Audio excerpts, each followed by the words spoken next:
नमस्कार। साधन धाम मोक्ष कर द्वारा, पाई न जे परलोक समारा। साधन धाम मोक्ष कर द्वारा, पाई न जे परलोक सवारा। ये भगवान राम कह रहे हैं और अपने जितने भी उनके सगे संबंधी और मित्रजन प्रियजन हैं, सभी बैठे हुए, सबको बुलाया उन्होंने एक बार और ये बात कही। तो इसी पर हम वीडियो में बात करें। बड़ा कीमती वीडियो है। उससे पहले अगर आप चैनल पर नए हैं तो सब्सक्राइब भी करें। वीडियो को पूरा सुनेंगे तो आप इसका अधिक से अधिक लाभ ले पाएंगे। अब आप चैनल के मेंबर भी बन सकते हैं, तो आप चैनल को ज्वाइन ज़रूर करें। अगर इससे चैनल को सपोर्ट मिलता है, अगर आप ज्वाइन करते हैं तो। और जो वीडियो पसंद आए, और कुछ करें या ना करें, यदि आप वीडियो पूरा सुनते हैं और आपको पसंद आता है, वीडियो समझ भी आती है, तो आप इस वीडियो को शेयर जितना कर सकें, जिन भी प्लेटफॉर्म पर कर सकते हैं उन पर प्लेटफॉर्म पर शेयर ज़रूर करें, ताकि क्योंकि ऐसे वीडियोस की बहुत अधिक ज़रूरत है। हम पता नहीं क्या क्या शेयर करते हैं, हम किन्हें अपना रोल मॉडल बनाते हैं, हम किन चीज़ों को शेयर करते हैं। हमें कम से कम ऐसे भी कुछ वीडियो शेयर ज़रूर करना चाहिए, तो शेयर ज़रूर करें। हम चलते हैं अपने वीडियो की तरफ। एक बार ये संत तुलसीदास की रामचरितमानस की बड़ी, रामचरितमानस में एक तो श्री राम भगवान का चरित्र है, भगवान राम का चरित्र है, और उनका पूरा मतलब पूरे उनका सब कुछ बचपन से लेकर और रावण को मारने तक, और भी कई सारी चीज़ें हैं उसमें। लेकिन मूल रूप से जो रामचरितमानस है, जो विशेष रूप से संतों ने कहा कि ये एक आध्यात्म का इसमें वर्णन है पूरी तरीके से। क्योंकि रामचरितमानस में 7 कांड हैं, 7 चक्र होते हैं, 7 सोपान होते हैं, तो ये सब मिला जुला कर का। और जब आप गहरे से बीच बीच में अगर उनकी चौपाइयों को समझेंगे तो संत तुलसीदास कुछ ऐसा ही बता रहे, छुपा कर बातें की जा रही हैं, लेकिन की आध्यात्म की बड़ी गहरी बातें जा रही हैं, ताकि जो संत हैं, जो अपने को साध रहे हैं, वे इससे सीख सकें। ये केवल राम का जन्म से और मृत्यु के बीच का वर्णन ही नहीं इसमें किया गया, इसमें तो बताया गया कि आप भी वो हो सकते हैं, वो संभावना आपके भीतर भी है। और कई सारी सामाजिक कुरीतियों को भी उन्होंने दूर किया। तो उसी पर एक बार क्या हुआ, भगवान राम अपने उनने कहा कि जितने भी मेरे परिवारजन हैं, जितने भी मेरे प्रियजन हैं, जितने भी मेरे सभासद हैं, सबको बुलाया उन्होंने, अपने परिवारजनों को, प्रियजनों को, सबको बुलाया और बैठकर एक उपदेश करने लगे। उपदेश क्या था? उपदेश यही था जो हमने जैसे इस चौपाई में बात ही की, साधन धाम मोक्ष कर द्वारा, पाई न जे परलोक समारा। मेरे प्रियजनों, मेरे अपने जो उनके जितने भी उनके सगे संबंधी थी, सबको उन्होंने बैठा, क्योंकि सब राजपाट में थे और भगवान राम का राज्य तो धन की बारिश हो रही थी, राज्य में कोई कमी नहीं, बड़ी शांति, और लोग बढ़िया सुखपूर्वक भोगों को भोग रहे थे। तो भगवान राम ने कहा ये तो बहुत ज़्यादा संसार की ओर लिप्त हो रहे हैं, इन्हें पता होना चाहिए कि ये जीवन किस लिए मिला है, इसकी महत्ता क्या है। तो उन्होंने सबको बिठाला और कहा, ये भगवान राम के शब्द हैं, संत तुलसीदास के द्वारा कहे जा रहे हैं एक चौपाई में, साधन धाम मोक्ष कर द्वारा। ये मोक्ष का साधन धाम, ये साधन है, ये मनुष्य का शरीर साधन है। साधन धाम मोक्ष कर द्वारा, मोक्ष का दरवाजा है, ये रास्ता है, मोक्ष को पाने की कुंजी है, चाबी है। कौन? ये मनुष्य का शरीर। और अगर इसको पाकर भी, पाई न जे परलोक समारा, इसको पाकर भी अगर कोई व्यक्ति अपना कल्याण नहीं करता,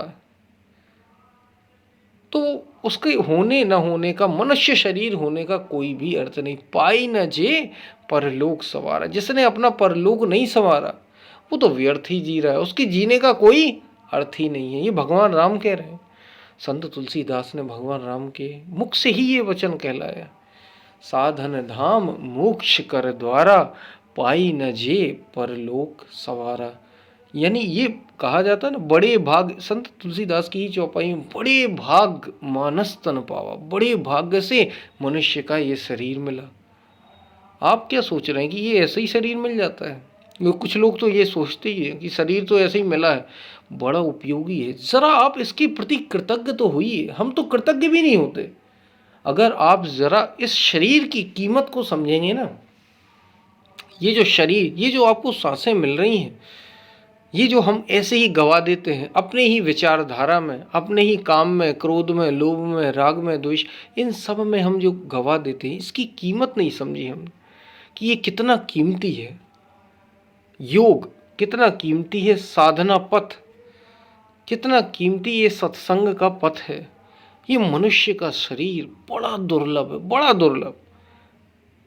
क्योंकि पेड़ पौधे, पशु पक्षी, इस धरती पर आप देख लेंगे जितने भी जीव और हुए हैं, आपके साथ और कई सारे जीव हैं, आपके साथ पता नहीं कौन कौन से जीव और रह रहे हैं, इस धरती पर रह रहे हैं, और वे आपके साथ विचर रहे हैं, सब कुछ कर रहे हैं, लेकिन उन्हें कोई परलोक की चिंता नहीं कि कोई दूसरा लोक भी होता है। मुक्ति, मुक्ति जैसी उन्हें कोई बात ही नहीं है। क्या मुक्ति भाई, उनके लिए तो बस ये शरीर है। वे खा रहे हैं, पी रहे हैं, सो रहे हैं, बच्चे पैदा कर रहे हैं, सब यही कर रहे हैं। सारे जानवर आप दूसरे देखें, हमसे जो अलग हैं, जिनके पास ये बुद्धि नहीं, वे सब की सब बस यही कर रहे हैं। चाहे वे किसी भी रूप में, चाहे वे पशु पक्षी हों, चाहे वे जानवर हों, कोई भी हों, सब कुछ सब यही तो कर रहे हैं ना। उन्हीं चीज़ों को बार बार उन्हीं को दोहराते जा रहे हैं। उनके पास कोई मौका नहीं। फिर पत्थर पहाड़ की तो बात ही क्या, जो जीवित हैं उनके पास प्रकृति ने किसी को मौका नहीं दिया, ये मनुष्य को मौका दिया है। मोक्ष का मतलब क्या, वो इस सारे झमेले से मुक्ति पा सकता है। कौन सा झमेला, पुनरपि जननम पुनरपि मरणम पुनरपि जननी जठरे शयनम। भगवान राम जानते थे, उन्होंने ये ब्रह्म विद्या पाई थी, ये योग विद्या पाई थी। जीवन का सार क्या वो उनके पता था, उन्होंने अनुभव किया। और जब उन्होंने देखा कि लोग तो उसी ओर बढ़ रहे हैं, भोगों में ही लिप्त हैं, सोए हुए से लग रहे हैं। सोए होने का मतलब ये नहीं होता कि वे उठे ना, जागे ना। सोए हो मोह निशा सब सोवनिहारा, देखत सपन अनेक प्रकार। जो मोह रूपी रात्रि वे डूबे हैं, वे सब सो ही रहे हैं, अचेत ही पड़े हैं, वे सब सो रहे हैं। तो जिन्होंने ये नहीं समझा, जिन्होंने ये नहीं जाना, वे बड़ा कीमती अवसर, आप मनुष्य का शरीर दुख भोगने के लिए नहीं हुआ। और पशु पक्षियों के साथ तो ऐसा कि वो दुख भोगे सुख भोगे, उनका फिक्स है, वे कुछ नहीं कर सकते। लेकिन मनुष्य ऐसा है जो सदा सुखी रह सकता है। वो मनुष्य ही ऐसा है जो सुखी दुखी दोनों रह सकता है। वो मनुष्य ही ऐसा है जो केवल दुखी रह सकता है। तो मनुष्य कैसे अधिक से अधिक सुखी रहे, परम आनंद का अनुभव करने के लिए मनुष्य का शरीर मिला है। उस आनंद, उस असीम आनंद का अनुभव कैसे कर सके, उसके लिए ये मनुष्य का शरीर मिला है। तो उसमें हमें ध्यान देना, उस ओर हमें ध्यान देना है। इसलिए कहा, उस ओर अगर ध्यान दोगे तो ही जीवन रसमय हो पाएगा, तो ही जीवन आनंद से खिल उठेगा, नहीं तो बेकार चला जाएगा। इसलिए कहा साधन धाम मोक्ष कर द्वारा। साधन धाम, ये इससे ही आप साधना कर सकते हो। अगर देवता जैसी कोई चीज होती है, क्योंकि देवी देवता स्वर्ग नर्क ये तो सब कल्पनाएं बताया हमारे संतों ने, हमारे ग्रंथों ने। और अगर ऐसा कुछ होता भी है तो वे भी देवता भी कोई नया कर्म नहीं कर सकते। जो देव योनि में चले गए हैं वे भी मुक्त नहीं हो सकते। मुक्त होना है तो इस मनुष्य शरीर में आना पड़ेगा। इस मनुष्य शरीर से ही उसे अनुभव किया जा सकता है, नवीन कर्म किया जा सकता है। इसलिए इसे मोक्ष का दरवाजा कहा, इसलिए इसे कहा कि बड़े भाग्य मानस तन पावा। तो साधन धाम मोक्ष कर द्वारा, ये मोक्ष का दरवाजा है। साधन, साधना का ये धाम है, इससे साधना की जाती है। साधन धाम मोक्ष कर द्वारा पाई न जे। इसको पाकर जिसने अपना परलोक नहीं संवार लिया, परलोक का अर्थ यहाँ कोई अलग लोक से नहीं है। परलोक का अर्थ है कि जो जन्म मृत्यु से छुटकारा ना पा जाए, उसका क्या अर्थ है। पाई न जे परलोक सवारा, साधन धाम मोक्ष कर द्वारा, पाई न जे परलोक सवारा। जिसने परलोक अपना नहीं संवारा, उस मनुष्य के मनुष्य शरीर धारण करने का कोई अर्थ नहीं। व्यर्थ ही जी रहा है, वो तो ऐसे जी रहा है जैसे पशु पक्षी जीव जंतु जीते हैं। ये भगवान राम कह रहे हैं। और किसको बुलाकर कह रहे हैं? अपने सभी प्रियजनों को। हम अपने प्रियजनों से ये बातें नहीं करते। कितने लोग हैं जो ऐसी बातें करते होंगे अपने प्रियजनों से, अपने अपने चाहने वालों से, अपने उनके जो चाहने वाले हैं, उनके जो जानने वाले हैं, उनके जो आसपास रहते हैं, उनसे कि हम ऐसी बातें करते हैं। साधन धाम मोक्ष कर द्वारा पाई न जे परलोक सवार। ऐसी बातें इनकी बहुत ज़रूरत है, क्योंकि आप अगर ऐसा नहीं कर रहे और उन्हें केवल शरीर के साथ ही लिपायमान उनके साथ हो रहे हैं, शरीर के संबंधों को, मन के संबंधों को ही जोड़े रखे हैं, तो आप उनको भी धोखा दे रहे हैं, उनके साथ भी आप गलत कर रहे हैं। लेकिन भगवान राम ऐसा नहीं करते। भगवान राम कहते हैं अपने प्रियजनों को, उन्हें लगा कि मैं तो मुक्त हो गया, मैं तो मुक्त हूं ही, मैंने तो मुक्त अपने को कर लिया, लेकिन ये कहीं ऐसे फंसे न रह जाएं इसी राजपाट में, इसी सांसारिक लोभ की इच्छाओं में, कामनाओं में, कहीं ये फंसे न रह जाएं। तो उन्होंने बताया, एक दिन बैठाला सभा, यानी सभा की अपने अपने परिवारजनों से, प्रियजनों से, और सबको बैठाकर कहा, साधन धाम मोक्ष कर द्वारा पाई न जे परलोक सवार। अगर इसको इस शरीर को मिलते हुए भी, ये शरीर मिला मनुष्य शरीर, और ऐसे शरीर को पाकर भी, ये साधना का शरीर मिला है, और अगर इसको पाकर भी केवल भोगते रहते तो पशु पक्षी भी कर रहे थे।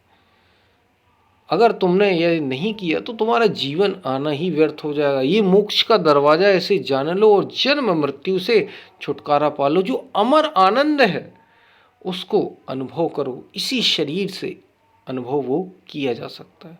तो ये हमें भी ये समझने की ज़रूरत है, और हमें जितना हम ज़्यादा इसको लोगों में बता सके, तो हमें पहले तो खुद अपने जीवन में लाना है, और हम जिनको भी इसमें ला सकते हैं, आध्यात्म में ला सकते हैं, उतना ज़रूरी। क्योंकि और कुछ हो या ना हो, अंत में जीवन आपके साथ धोखा ना कर सके।